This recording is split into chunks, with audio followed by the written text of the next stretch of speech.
ये सबसे पहले उनको प्रणाम करते हैं। आप लोग हमारे पीछे उनके इस प्रणाम को दोहराइए। नीलाचल निवासाय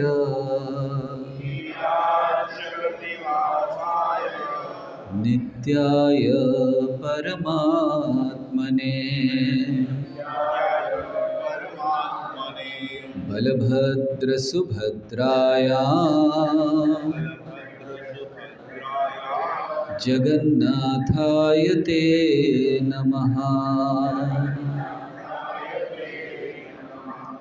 हम प्रणाम करते हैं उन जगन्नाथ जी को जो नीलाचल में निवास करते हैं। वही परमात्मा है, वही भगवान हैं। अपने भाई बलभद्र और बहन सुभद्रा के साथ वे नीलाचल में हैं और हम उनको बारंबार प्रणाम करते हैं। सो बड़ा अच्छा लग रहा है आप सबको देखकर, क्योंकि आप लोग कुछ सुनने आए हैं आज के विशेष दिवस पर। आज स्नान यात्रा मनाई जाती है जगन्नाथपुरी में। आप में से कितने लोग जगन्नाथपुरी गए हैं? हाथ ऊपर कीजिए। ओह, बहुत सारे लोग गए हैं। सो आप में से स्नान यात्रा देखी है किसी ने? नहीं, स्नान यात्रा नहीं गए। जगन्नाथ रथ यात्रा देखी होगी, टीवी पे भी दिखाई देती है। स्नान यात्रा दरअसल जगन्नाथ जी का जन्म दिवस है, तो कहना चाहिए कि आज के दिन ये जन्माष्टमी के समान है, क्योंकि जगन्नाथ और कृष्ण में कोई अंतर नहीं है। वही कृष्ण हैं जो जगन्नाथ जी के रूप में आए हैं, प्रकट हुए हैं। और आज इस रूप में, अर्थात जो रूप आप देख रहे हैं, तो ये रूप में प्रकट होने का उनका कह सकते हैं कि आज उनका जन्म दिवस है। तो इसलिए बहुत महत्वपूर्ण दिवस है ये, जहाँ जगन्नाथ जी का प्राकट्य हुआ, प्रकट हुए। और कब प्रकट हुए? जैसे श्री कृष्ण आज से करीब 5000 साल पहले प्रकट हुए, रामचंद्र जी आज से करीब 9 लाख साल पहले प्रकट हुए, और चैतन्य महाप्रभु आज से करीब 500 साल पहले प्रकट हुए। तो जगन्नाथ जी कब प्रकट हुए? स्कंद पुराण के अनुसार जगन्नाथ जी 18 करोड़ 64 लाख साल पहले प्रकट हुए। ज़्यादा लंबा नहीं है ना? बहुत लंबा हो गया। हाँ जी, ओके। आपके कोई प्रश्न होंगे ना, तो थोड़ा सा उनको मन में लिख लीजिएगा। जैसे ही आप पेन से लिख लीजिए। जैसे ही हम बोलना बंद करेंगे प्रवचन, अगर हमने बंद किया आज, तो आप लोग फिर पूछ सकते हैं। ठीक है? ये सिस्टम सही रहेगा? नहीं तो बीच बीच में कथा रह जाएगी, केवल प्रश्न होंगे। सो जगन्नाथ जी ऐसे प्रकट हुए हैं करोड़ों साल पहले। और ये जो रूप है जगन्नाथ जी का बड़ा अजीब लगता है ना, विचित्र। हमने भगवान को देखा है, कृष्ण को त्रिभंग रूप में खड़े हैं, रामचंद्र जी धनुष लेकर खड़े हैं। ये कुछ समझ ही नहीं आता, चेहरे पर केवल आंखें दिखाई दे रही हैं, कुछ है ही नहीं जगन्नाथ जी का। तो जो जगन्नाथ जी का ये रूप है, ये श्री कृष्ण ने तब लिया जब श्री कृष्ण बड़े आतुर हो गए अपने भक्तों को अपने पास बुलाने के लिए, उनको गले लगाने के लिए। तो जब वो इंतज़ार कर रहे हैं तो दोनों हाथ आगे आ गए। देखिए जगन्नाथ जी के दोनों हाथ आगे हैं। हम देखते श्री कृष्ण के दोनों हाथ आगे नहीं होते हैं ना, वो तो बांसुरी बजाते हैं। रामचंद्र जी धनुष पकड़ते हैं, नरसिंह देव ऑपरेशन करते हैं, या जो भी मार रहे हैं हिरण्यकशिपु को। लेकिन जगन्नाथ जी ने ऐसे दोनों हाथ फैलाए हुए हैं। क्यों? हम सबका इंतज़ार कर रहे हैं, बुला रहे हैं कि मैं तैयार हूँ आपसे प्रेम करने के लिए, बस तुम्हें आना है। दूसरा लक्षण कि भगवान जगन्नाथ हमारे लिए बहुत आतुर हैं। देखिए उनकी आँखों पर पलकें नहीं हैं। हमारी आँखों पे पलकें होती हैं ना, बंद हो जाता है। तो हिंदी में एक कहावत है ना कि अपलक या पलक झपकाए बिना वो इंतज़ार कर रहे हैं। तो उनकी पलकें ही नहीं हैं आँखों पर, मतलब खुली आँखों से बस इंतज़ार कर रहे हैं कब भक्त आए और कब मैं उसे प्रेम करूं। तो जगन्नाथ जी सिखलाते हैं कि हमें भगवान के पास किस लिए जाना चाहिए? कुछ मांगने, सही है, हम लोग इसीलिए जा रहे हैं, बचपन से यही सिखाया गया हमें कि भगवान के पास जाओ, आंख बंद करो, हाथ जोड़ो और कुछ मांगो, और वही हम लोगों ने किया आज तक, है ना। जगन्नाथ जी कुछ और सिखला रहे हैं। वो ये सिखला रहे हैं कि हमें भगवान के पास केवल कुछ मांगने नहीं जाना चाहिए। ठीक है, भगवान पिता हैं, किन से मांगेंगे, उनसे नहीं मांगेंगे तो, लेकिन केवल मांगने के लिए जाएंगे। आप सोचिए, आप में से कोई बहुत बड़े व्यक्ति हैं जिनके पास बहुत धन है, और कोई उनके पास इसलिए आता है क्योंकि आपके पास धन है, आपको प्रेम नहीं करता, और जब तक धन है आता है, कैसा लगेगा आपको? कुछ मांगने आता है। मान लीजिए आपके पास हर बार एक व्यक्ति आता है लेकिन कुछ मांगने के लिए, ठीक है, आपका हृदय अच्छा है, आप दे दोगे, लेकिन क्या आपको उस व्यक्ति को, उसको अच्छा लगेगा? आपको अच्छा लगेगा कि ये व्यक्ति केवल मांगने आता है मेरे पास, इसको मेरे में कोई रुचि नहीं है, है ना। तो जब हम भगवान के पास केवल मांगने जाते हैं तो क्या भगवान भी ये नहीं सोचते, वो भी तो व्यक्ति हैं, उनको कैसा लगता होगा कि ये जब से जन्म लिया है तब से केवल मांग ही रहा है मुझसे। हाँ, तो हमने भी हमारी गलती नहीं, क्योंकि हमको सिखाया गया, लेकिन अब जगन्नाथ जी सिखा रहे हैं कि ठीक है, बहुत मांग लिया और मैंने बहुत दे भी दिया। कम दिया है भगवान ने हमें, अच्छा परिवार दिया, अच्छा समाज दिया, अच्छा गुण दिए, तभी तो हम लोग भक्ति कर रहे हैं। अगर हमारे अंदर अच्छे गुण नहीं होते तो हम बाहर बैठे शराब पी रहे होते, हम क्यों यहाँ पर आते हैं। तो ये जो भगवान ने इतना हमें दिया है, तो अब हमें थोड़ा सा मांगना बंद कर देना चाहिए। कब तक मांगते रहेंगे? सुख संपत्ति घर आवे, कष्ट मिटे तन का। अब भगवान को क्या कहना चाहिए? जैसे आप लोग गा रहे थे, तेरा तुझको अर्पण क्या लागे मेरा। ये केवल गाना नहीं चाहिए, इसको हमें पालन करना सीखना चाहिए। तो इसीलिए भगवान जगन्नाथ जी ये सिखला रहे हैं हमें इस रूप में आकर कि अब मांगना छोड़िए, केवल मांगने मत आइए, प्रेम करने आइए। और इसीलिए भक्ति की या भगवान के पास आने की सर्वोच्च अवस्था है जहाँ हम भगवान के पास प्रेम से आते हैं। उनको हम प्रेम करते हैं इसलिए आते हैं, कुछ चाहिए इसलिए नहीं आते हैं। भगवान कोई हमारे ऑर्डर सप्लायर नहीं है कि हमने लंबी लिस्ट दे दी, भगवान ये हो जाना चाहिए, नहीं तो कल से आपके मंदिर नहीं आऊँगा। ऐसा लोग करते हैं ना। आपने कभी मन्नत मांगी है? मन्नत कहते हैं, क्या कहते हैं कि लोग कुछ कहते हैं, ऐसे करेंगे भगवान तो ये चढ़ाएंगे आपको। किसी ने ऐसा कहा है कभी भगवान से? आप में से कोई हाथ नहीं उठा रहा, क्योंकि कह रहे सभी कर रहे, तो कौन हाथ उठाए रहे, सभी ऐसे कर रहे हैं। और ये होता भी है। हमें बारंबार एक स्मरण आता है कि जब हम कॉलेज में पढ़ते थे बम्बई में, तो एक मंदिर है बम्बई में बहुत प्रसिद्ध, सिद्धि विनायक, है ना। बम्बई में आप लोग कोई रहे हैं? बॉम्बे सिद्धि विनायक मंदिर बहुत प्रसिद्ध है। तो हम लोग जाया करते थे, स्कूल कॉलेज में पढ़ते थे, विद्यार्थी थे। तो विद्यार्थी किस लिए जाते कॉलेज में? मार्क्स अच्छे आ जाएं। अब मंदिर में क्यों जाते हैं? बस मार्क्स अच्छे आ जाएं। तो हम देखते थे वहाँ पर कि नारियल बेचने वालों की दुकान होती थी, छोटी छोटी उस समय। अब सुना है कि वो मंदिर बहुत बड़ा हो गया, लेकिन तब बहुत छोटी दुकानें थीं और उसमें नारियल रहते थे। लेकिन आश्चर्य की बात कि वो जो नारियल होते थे वो बंधे होते थे एक दूसरे से। तो हमने कहीं और देखा नहीं था कि किसी दुकान में जाएं तो ऐसे नारियल बांध के रखे हैं। तो हमने लोगों से, वहाँ दुकान वालों से पूछा कि ये नारियल बांध कर क्यों रखते हो आप लोग, रस्सियों से बंधे हुए बहुत सारे नारियल। तो उन्होंने कहा कि यहाँ लोग आते हैं, मन्नत मांगते हैं। वे कहते हैं कि अगर ये काम हो गया तो 7 नारियल चढ़ाएंगे, ये काम हो गया तो 11 चढ़ाएंगे, 21 चढ़ाएंगे। तो हम लोग पहले से ही बांध कर रख देते हैं, क्योंकि उस समय कौन उनको गिने और सब दे, तो बांध के रखा रहता है, ये 7 नारियल, 11 नारियल, 21 नारियल। तो हम सोच रहे थे कि लोग हमारे जैसे विद्यार्थी, क्योंकि हम तो विद्यार्थी थे उस समय, कॉलेज में पढ़ते थे, तो हम सोच रहे थे कि जब हमारे जैसा कोई विद्यार्थी आता होगा तो वो क्या कहता होगा।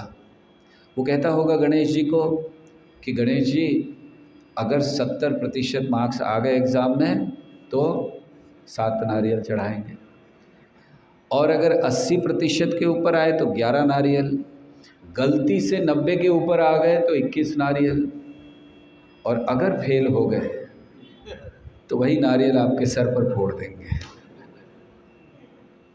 हम तो विद्यार्थी के रूप में यही सोच सकते हैं, क्योंकि पास होना है, मार्क्स आना है।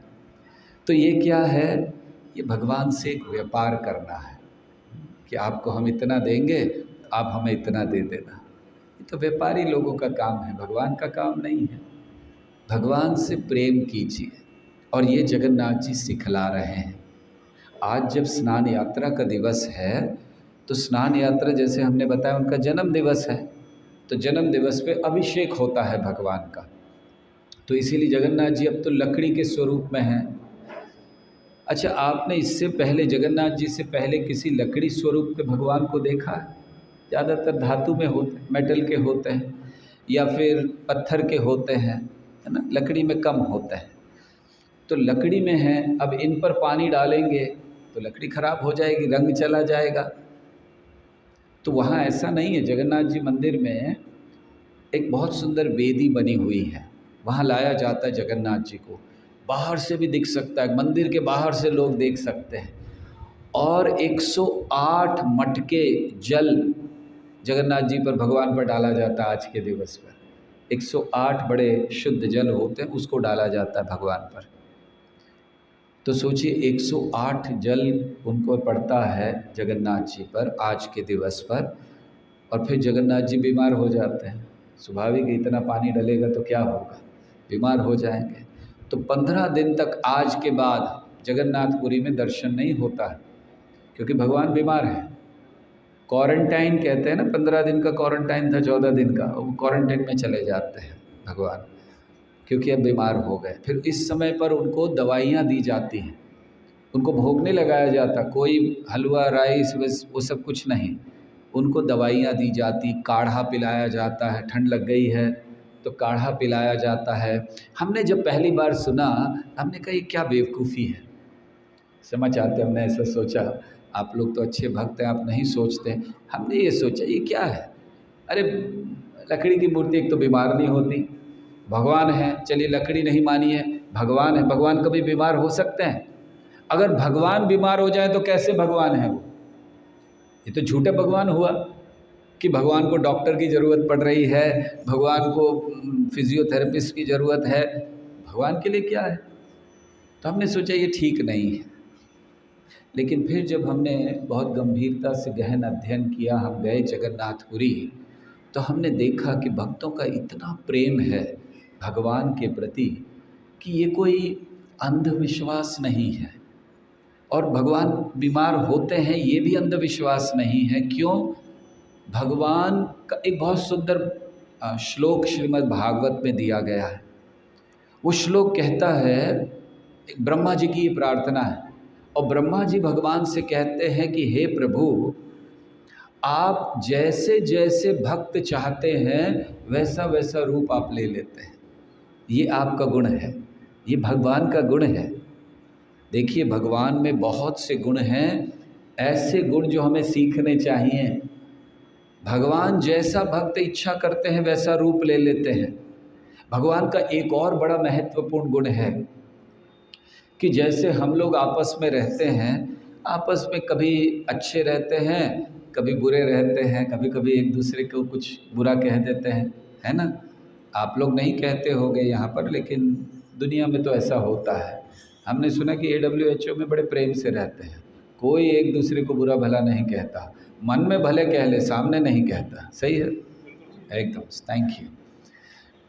तो कभी कभी हम लोग एक दूसरे के साथ आचरण करते हैं, बातचीत करते हैं, हम किसी के लिए बहुत अच्छा करते हैं, लेकिन कभी ऐसा हो जाता है कि हम किसी व्यक्ति के लिए ठीक नहीं कर पाते, ऐसा भी हो जाता है। तो अगर आपने किसी व्यक्ति के लिए मान लीजिए 99 बार बहुत अच्छा कार्य किया है और एक बार गलत कार्य कर दिया किसी कारणवश, वो व्यक्ति जीवन भर आपका मुंह नहीं देखेगा। यहाँ नहीं होता होगा, बाहर होता है, कि यहाँ भी होता है? सब जगह होता है। वो व्यक्ति मुंह नहीं देखेगा। क्यों नहीं देखेगा? इसने मेरे साथ ऐसा किया। वो भूल जाएगा कि इतना सारा अच्छा उसने मेरे साथ किया है। और जगन्नाथ जी भगवान का क्या गुण है, कृष्ण का क्या गुण है? आप 99 बार उनके साथ गलत कर दो, और करते ही हैं हम। कितनी बार तो हम आते ही नहीं है भगवान के पास।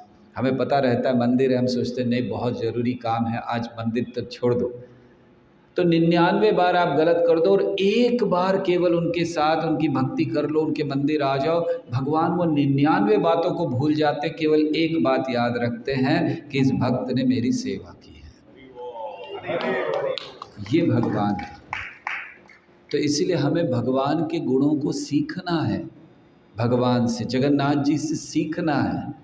केवल भक्ति ये तो बहुत अच्छा है, उनकी पूजा करते हैं हम लोग, भोग लगाते हैं, लगाना चाहिए, क्योंकि भगवान ने भगवत गीता में इसको कहा है। भगवान कहते हैं पत्रम पुष्पम फलम तोयम यो में भक्त्या प्रयच्छति तदहम भक्तिरुपहतम अश्नामि प्रयतात्मनः। भगवान कहते हैं कि जो भी व्यक्ति मुझे प्रेम से, पत्रम पत्ता, पुष्पम फूल, फलम फल, तोयम जल, 4 चीज़ें अर्पण करता है, मैं उसको स्वीकार करता हूँ। और उससे पहले ये तो 9वें अध्याय में भगवान ने कहा, भगवत गीता के 3रे अध्याय में भगवान ने एक बात कही।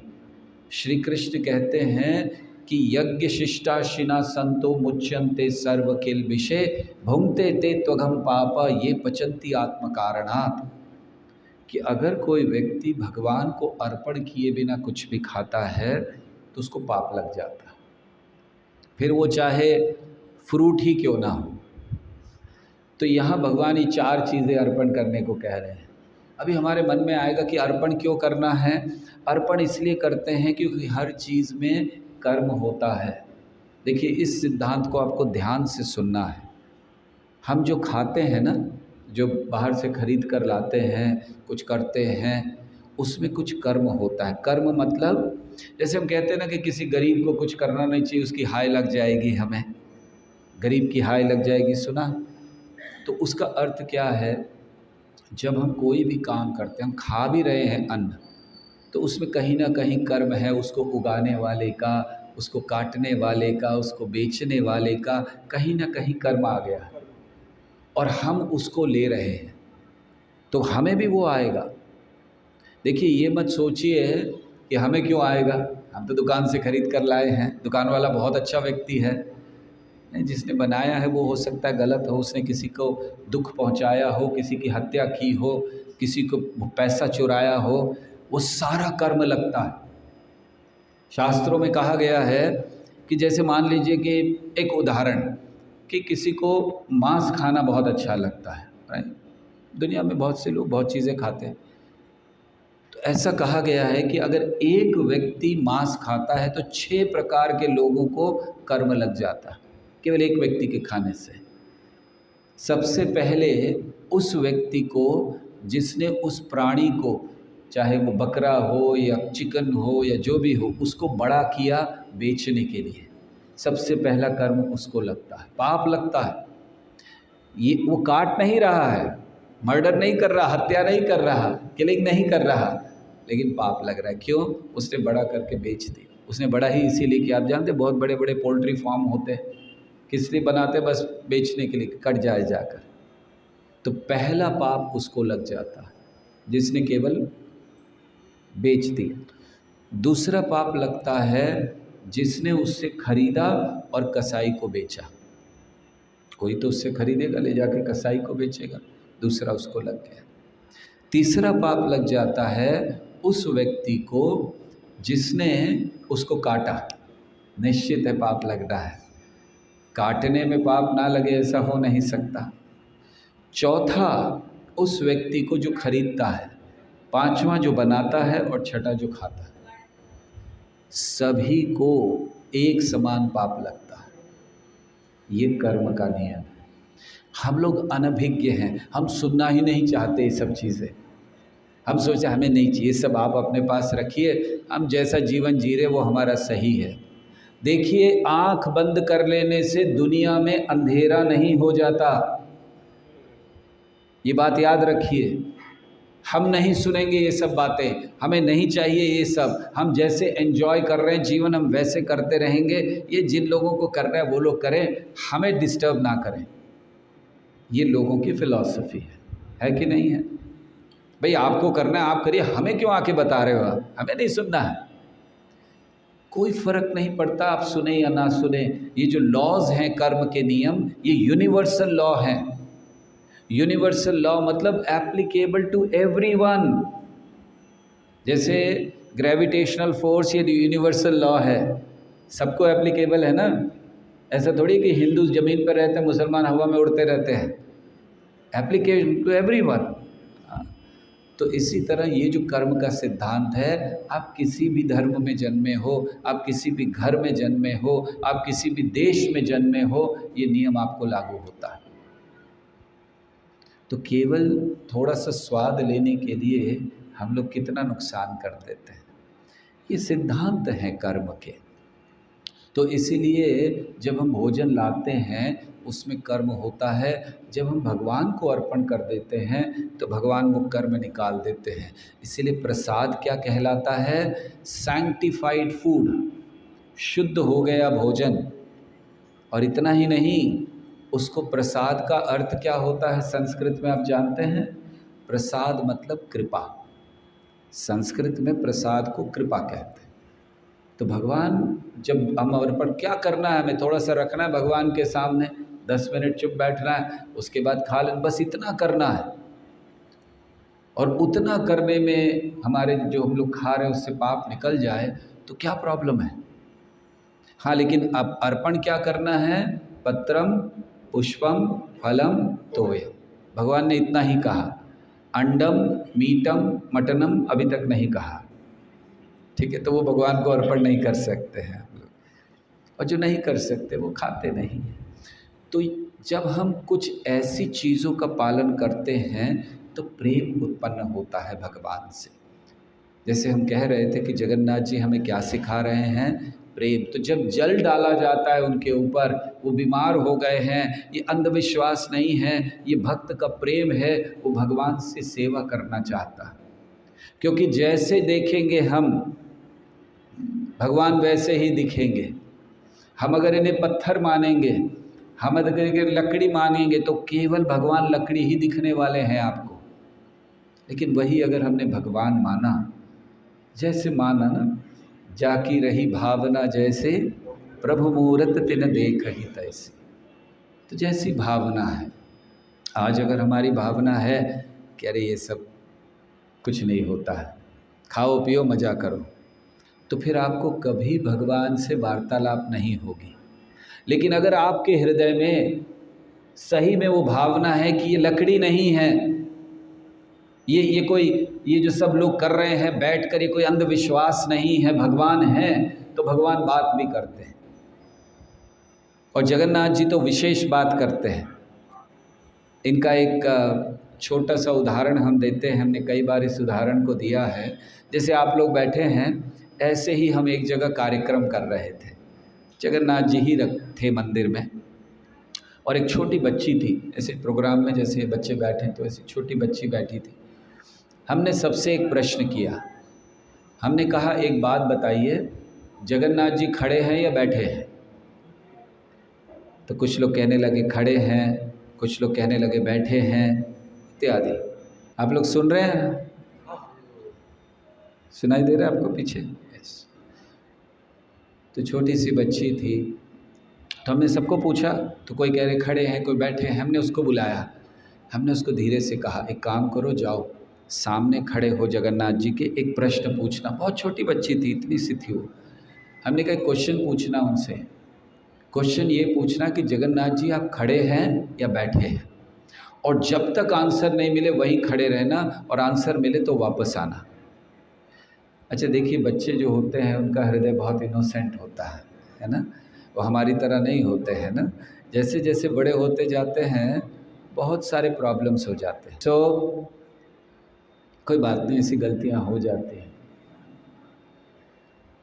तो हमने कहा जाकर और वापस नहीं आना जब तक उत्तर नहीं मिले। अब ये छोटी बच्चों का हृदय ऐसा होता है, अगर हमें कोई बोलता हम नहीं जाते, फ्रैंकली बता, आप में से किसी को बोले ये सब थोड़ी होता।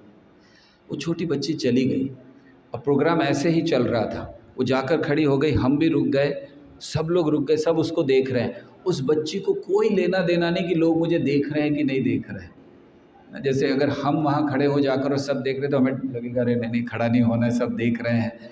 उस बच्ची को कुछ लेना देना नहीं, वो जाकर वहाँ खड़ी हो गई और काफ़ी देर 5-7 मिनट खड़ी रही और सब प्रोग्राम रुका हुआ है, हम भी ऐसे देख रहे हैं, वो भी देख रहे, सब देख रहे हैं। 5 या 6 मिनट बाद वो वापस आई बच्ची। हमने कहा अच्छा किसी को नहीं बताना, पहले हमें बताना कान में कि क्या कहा है, फिर किसी को बताना। तो उसने कहा ठीक है। तो वो आई और हमने पूछा कि अच्छा क्या जगन्नाथ जी खड़े हैं या बैठे हैं, क्या जवाब दिया? तो उसने हमें कान में बताया। उसका जवाब सही था, लेकिन हम थोड़ा टेस्ट करना चाहते थे उसको, क्योंकि कई कई बच्चे कुछ भी कह देते हैं। तो हमने कहा नहीं नहीं, ये गलत उत्तर है, दरअसल सही उत्तर ये है। तो आपने ठीक से नहीं पूछा। उसने कहा नहीं, उत्तर यही है, मतलब जो उसने कहा था वही। हमने कहा आपको जगन्नाथ जी ने कहा? उसने कहा यही कहा। हमने कहा नहीं नहीं, ये नहीं है, गलत है। बोले बिल्कुल नहीं। मतलब कभी होता है ना, बच्चे ने अगर ऐसे ही कह दिया है, आप उसको कहो ये नहीं ऐसी, बोले हाँ हाँ वही वाला सही है, वो बिल्कुल हिली नहीं। उसने कहा नहीं, जगन्नाथ जी ने वही कहा है, और एक्चुअली वो करेक्ट उत्तर था। तो सोचिए, हम लोगों को बात नहीं हुई जगन्नाथ जी से, लेकिन वो छोटी बच्ची बात कर कर आ गई, है ना। क्यों बात कर कर आ गई? सबसे पहले उसके अंदर श्रद्धा थी, वो विश्वास था कि ये भगवान है, ये कोई लकड़ी नहीं। हम जाकर खड़े होते क्यों नहीं बात होती है? क्योंकि हम लकड़ी देख रहे हैं, हम भगवान देख ही नहीं रहे हैं। तो ये श्रद्धा उत्पन्न करना ये बहुत ज़रूरी है। और श्रद्धा आती कैसे है? श्रद्धा आती है सबसे पहले जब हम कुछ सुनते हैं, श्रवण करते हैं, शास्त्र से सुनते हैं, इधर उधर से नहीं। देखिए कई बार लोगों ने भक्ति को एंटरटेनमेंट बना दिया है ना, कि भक्ति, अरे चलो वहाँ पर सत्संग हो रहा है, कीर्तन हो रहा है, बस जाना है। किस लिए? थोड़ा घर में बोर हो गए, जाकर आते हैं। भक्ति को एंटरटेनमेंट बना दिया। लेकिन भक्ति कोई एंटरटेनमेंट कम, एंटरटेनमेंट के लिए बहुत चीज़ें, आप वहाँ जाइए। जब हम भगवान के पास आते हैं तो भगवान से प्रेम करने के लिए आते हैं, और वो प्रेम उत्पन्न होता है जब श्रद्धा है, और श्रद्धा उत्पन्न होती है जब हम शास्त्र, भगवत गीता, भागवत पढ़ते हैं। क्योंकि भगवत गीता में भगवान ने सब कुछ दे दिया। देखिए अर्जुन, भगवत गीता में हम देखते हैं दुखी हो गया। इतना दुखी कौन था अर्जुन? दुनिया का सर्वश्रेष्ठ योद्धा, यानी इस समय कह दे तो आर्मी का सर्व टॉप पर्सन राइट। वो भी तो आर्मी लीड कर रहा था, उस समय आर्मी थी। सर्वश्रेष्ठ योद्धा था, टॉप मोस्ट वॉरियर। और अर्जुन क्या कर रहा है? रो रहा है। भगवद गीता के दूसरे अध्याय में संजय वर्णन करते हैं, तम तथा कृपया विषिदंतम इदं वाक्यम वाच मधुसूदन। तो भगवद गीता के दूसरे अध्याय के प्रारंभ में संजय कहता है, अश्रुपूर्ण कुलेक्षणम। अर्जुन के आंखें आंसुओं से भरी हुई थी, रो रहा था अर्जुन। आप देखिए कभी कभी कोई स्त्री रोती है तो इतना बुरा नहीं माना, जब कोई पुरुष रोने लगे, वो भी कौन पुरुष? दुनिया का टॉप मोस्ट वॉरियर, और वो रो रहा है, तो क्या स्थिति हुई होगी? ऐसा मत सोचिए कि वो बहुत खुश था। उस समय वो अपने जीवन का सबसे बड़ा क्राइसिस फेस कर रहा था। क्या क्राइसिस था उसके लिए? उसको अपने ही लोगों को मारना था, ड्यूटी, कर्तव्य था। क्या करना है? अपने ही लोगों को मारना है। किसको मारना है? भीष्म को, जिनकी गोद में पलकर बड़ा हुआ है। जिस दिन भीष्म को तीर मारने वाला था अर्जुन, आगे 10वें दिन भीष्म को अर्जुन ने तीर मारे। 9वें दिन की रात्रि को भगवान कृष्ण से अर्जुन कहता है, भीष्म को क्षमा नहीं किया जा सकता। कौन है भीष्म? आप जानते हैं? अर्जुन कहता है, मैं छोटा सा था, खेलता था मिट्टी में, और भीष्म हमेशा सफ़ेद वस्त्र धारण करते थे, और मैं खेल का आता था, मेरे पाँव में मिट्टी लगी थी, मैं बैठ जाता था उनकी गोदी में। भीष्म ने कभी मना नहीं किया। मैंने बचपन से अपने पिता को नहीं देखा था, और मैं सोचता था भीष्म ही मेरे पिता है, मैं उन्हें पिता ही बुलाता था। कुछ समय बाद भीष्म ने मुझे समझाया, मैं तुम्हारा पिता नहीं हूँ, मैं तो तुम्हारे पिता का भी तुम्हें पिता नहीं हूँ। तो उनको मारना है आज, जिनकी गोदी में बड़ा हुआ, जिन्होंने प्रेम दिया, पिता का प्रेम दिया, उनको आज मारना है अर्जुन को। द्रोणाचार्य, जिनसे उसने तीर पकड़ना, तीर कमान पकड़ना सीखा, द्रोणाचार्य ने सिखाया ऐसे नहीं, ऐसे पकड़ो, ऐसे लगाया जाता है, ऐसे किया जाता है, उनसे सीखा, आज उन पर तीर चलाना है। आप सोच सकते हो कितने कठिन अवस्था में था अर्जुन, और किस लिए? थोड़ी सी भूमि पाने के लिए। अर्जुन ने कह दिया कृष्ण को कि कृष्ण, दूसरे अध्याय के 6ठे श्लोक में अर्जुन कृष्ण को कहते हैं कि कृष्ण, मैं भीख मांगने के लिए तैयार हूं, लेकिन युद्ध नहीं करूंगा। बहुत बड़ी बात है। मान लीजिए कि कोई बहुत बड़ा व्यक्ति कहे मैं भीख मांगने के लिए तैयार हूं। सॉरी। तो अर्जुन ने भगवान से कहा मैं भीख मांगने तैयार हूं, लेकिन युद्ध नहीं करूंगा। इतना बड़ा क्राइसिस था उसके सामने, और भगवान ने 45 मिनट्स लगा होगा भगवान को भगवत गीता बोलने में, क्योंकि उस समय जैसे हम श्लोक बोलते हैं ऐसे तो नहीं, वार्तालाप चल रहा था। अर्जुन ने कुछ कहा, कृष्ण ने कुछ कहा, 45 मिनट्स, 1 आवर। और उसके बाद अर्जुन कहता है, नष्ट मोह स्मृतिर्लब्धा त्वत्प्रसादात्मया च्युतः स्थितोस्मि गत संदेह करिष्ये वचनम तव। अर्जुन कहता है 4 चीज़ें भगवान को कही उसने। नष्ट मोह, मेरा मोह नष्ट हो गया, मैं मोह में था, मैं कह रहा था मैं अपना कर्तव्य नहीं करूँगा, मैं मारूंगा नहीं। नष्ट मोह स्मृतिर्लब्धा, मेरी स्मृति आ गई कि मैं कौन हूँ और मैं क्या कह रहा हूँ आपको, आप कौन हैं, मैं भूल गया था कि आप भगवान हैं। स्मृतिर्लब्धा त्वत्प्रसादात्मयाच्युत स्थितोस्मि, अब मैं फिक्स स्थित हो गया हूँ अपनी जीवन में। गत संदेह, कोई संशय नहीं रहा। और ये 4 चीज़ कहने के बाद अर्जुन बहुत महत्वपूर्ण बात कहता है, करिष्ये वचनम तव, आप जो कहेंगे वो मैं करूँगा। तो जो अर्जुन भीख मांगने तैयार था, युद्ध छोड़कर भागने तैयार था, दरअसल भगवत गीता किसके लिए है? लोग गलत कहते हैं कि भगवत गीता साधुओं के लिए है। भगवत गीता योद्धाओं के लिए है, सैनिकों के लिए है। क्योंकि कहाँ कही गई? युद्ध भूमि में। किससे कही गई? सैनिक से। तो भगवत गीता तो सैनिकों के लिए है, उनको पढ़ना चाहिए कि अपना कर्तव्य कभी नहीं छोड़ना है। अर्जुन घबरा रहा था मारने के लिए, कर्तव्य मारना है तो मारना है, ये सैनिक है। तो भगवत गीता हमें ऐसे मोह से निकाल देती है जो हमारी भय का कारण बनता है। देखिए, जितना समय मोह है ना, डर उतना समय के लिए ही है। जिन जिन चीज़ों से मोह होता है उससे ही डर होता है। व्यक्ति को किससे मोह होता है? पैसे से, है ना? होता है या नहीं होता है? कि यहाँ पर नहीं होता? सबको है ना? पैसे से मोह होता है, इसीलिए डर क्या है? पैसे चले जाने का डर है। दूसरा मोह किसके होता है? हाँ जी, संतान से। बहुत अच्छा, संतान या अन्यों से भी होता होगा, केवल संतान से तो नहीं। हाँ, मतलब पारिवारिक, परिवार के जनों से, तो उनको खो जाने का भय होता है। सबसे बड़ा भय ये भी होता है कि लोग क्या कहेंगे, इमेज, मेरी इमेज खराब नहीं होनी चाहिए, है ना? और सही बताएं तो हम अपने आधे से ज़्यादा जीवन इस तरह जीते हैं जैसे दूसरे चाहते हैं। क्या फ़ायदा ऐसे जीवन का? क्यों? अरे ये नहीं करना भाई, लोग क्या कहेंगे।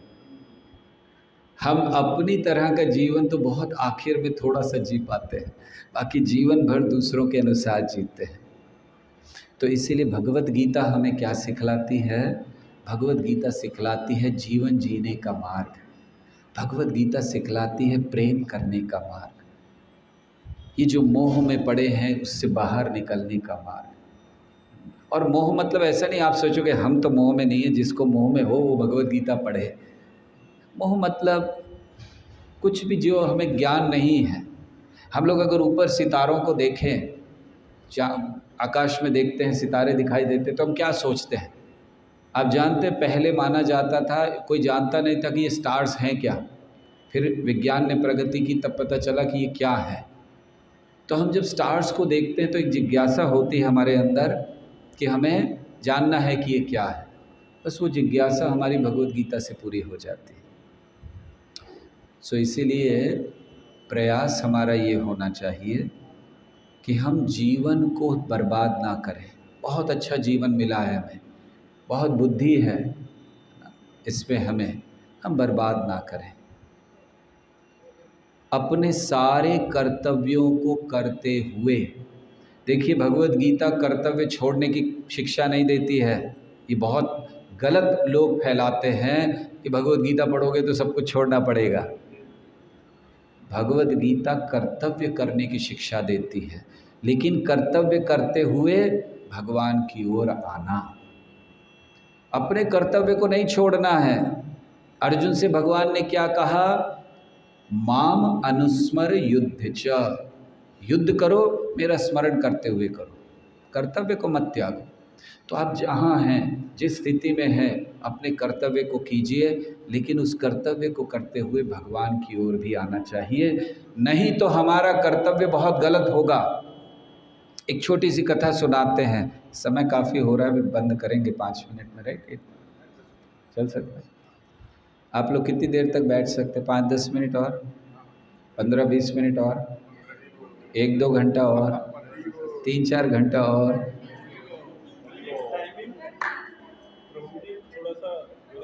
बैठ तो 2-4 घंटे ही सकते हैं।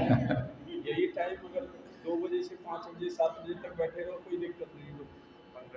बाकी की केवल 5-7 मिनट और बोलेंगे, आप लोग चिंता मत कीजिए, बस उतना और थोड़ा सा सहन कर लीजिए। Only 5 to 7 minutes. क्या चर्चा कर रहे थे हम? ये बता रहे थे कि अगर हम अपना कर्तव्य भगवान को बीच में रखकर नहीं करेंगे तो क्या होगा। इसके लिए एक कथा सुनाते, छोटी सी कथा। एक बार एक चोरों का दल था, तो चोरों का दल कहीं गया, उसने चोरी की, उसके बाद सब चोरी करके दूर भाग गए कहीं, और फिर एक जगह बैठे। तो जो चोरों का सरदार था, सब बैठे थे ऐसे, तो उसने कहा देखो ये जितना भी हमने लूटा है, चोरी की है, इसको ईमानदारी से इक्वल बांटना चाहिए। तो इसका अर्थ ये समझ में आया आपको? माल चोरी का है और बात ईमानदारी की है। हाँ, माल चोरी का है और कह रहे हैं भाई ईमानदारी। अरे ईमानदारी है तो चोरी क्यों की? तो ये चीज़ हमारी है कि अगर हम सब कुछ कर रहे हैं जगत में, लेकिन भगवान को स्मरण नहीं कर रहे हैं, उनको धन्यवाद नहीं दे रहे हैं, तो दरअसल हम चोर कहलाएंगे। क्यों? सब कुछ तो उनसे ले रहे हैं। बताइए आपने क्या बनाया? हवा आपने बना ली। आज भी वैज्ञानिक ये जान सकते हैं कि पानी में 2 मॉलिक्यूल हाइड्रोजन के और 1 मॉलिक्यूल ऑक्सीजन का होता है, H2O, लेकिन बना नहीं सकते। तो भगवान ने बनाया है। ये हवा किसने दी? ये पानी किसने दिया? ये अन्न किसने दिया? देखिए कितनी अच्छी व्यवस्था, भूमि में बीज डालिए उससे अन्न निकल आता है। हम सोचते तो ये तो क्या, ये कोई, हम तो रोज़ देखते नेचुरल नहीं है, ये भगवान ने किया। किसको पता था कि हमें सांस लेने के लिए हवा में ऑक्सीजन की आवश्यकता होगी? उन्होंने ऑक्सीजन दे दी। केवल दी नहीं, सिस्टम कर दिया। कार्बन डाइऑक्साइड पेड़ लेते हैं, ऑक्सीजन छोड़ देते हैं। सारा सिस्टम सेट करके किसी ने तो सोचा होगा ना, दिमाग लगाया होगा। वो भगवान है। तो आज जो भी हम लेते हैं भगवान से लेते हैं। अच्छा, आप लोगों को, आप सब सभ्य पुरुष हैं, किसी के पास जाएंगे, आप पेन लेंगे तो उसको धन्यवाद देंगे कि नहीं देंगे? कि पेन लेकर अरे ठीक है दिया, कौन सी बड़ी बात करी, तो थैंक यू बोलते हैं। भगवान से इतना कुछ ले रहे हैं, धन्यवाद ही नहीं देते हैं उनको।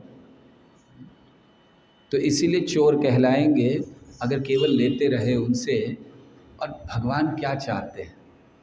ऐसा भी नहीं कि भगवान को बहुत कुछ देना, उनके पास कोई कमी है। लेकिन जब हम देते हैं, हमें ये नहीं सोचना चाहिए उनके पास तो कमी नहीं, हम क्यों दे बेकार में।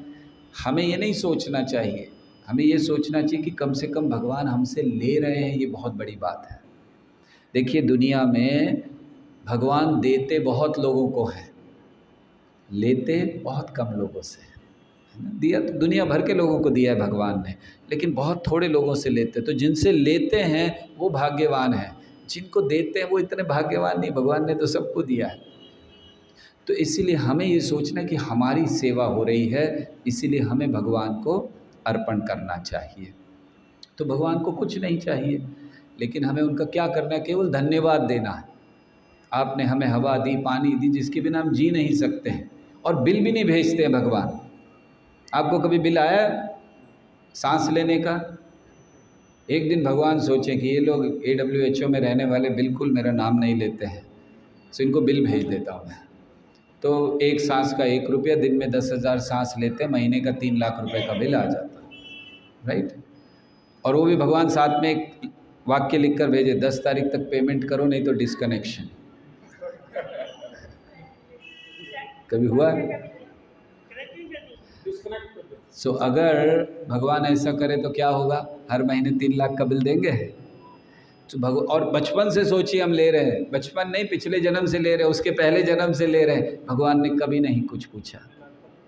कम से कम उनको धन्यवाद दे दें हम।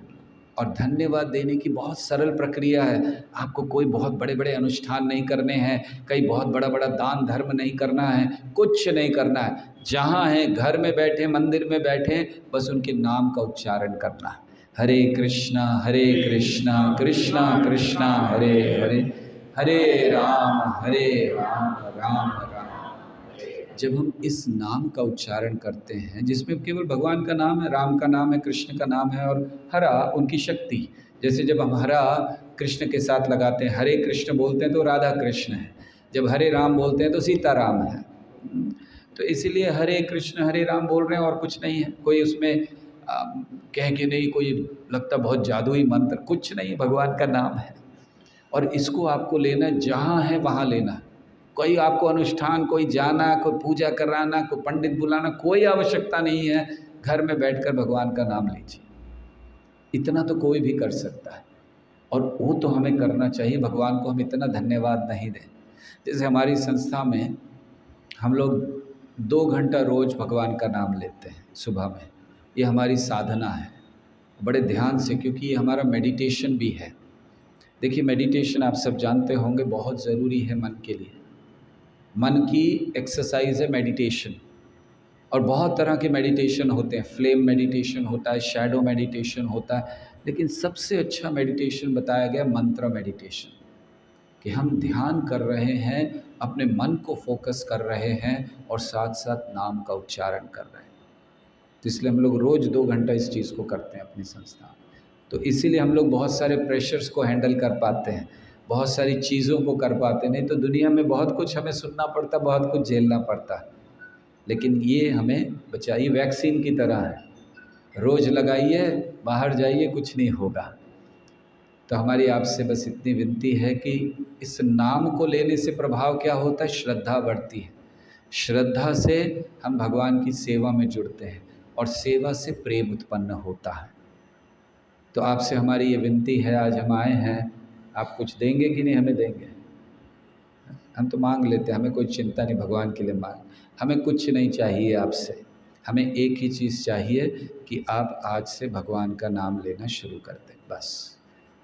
हरे कृष्णा कृष्णा कृष्णा हरे हरे, हरे राम राम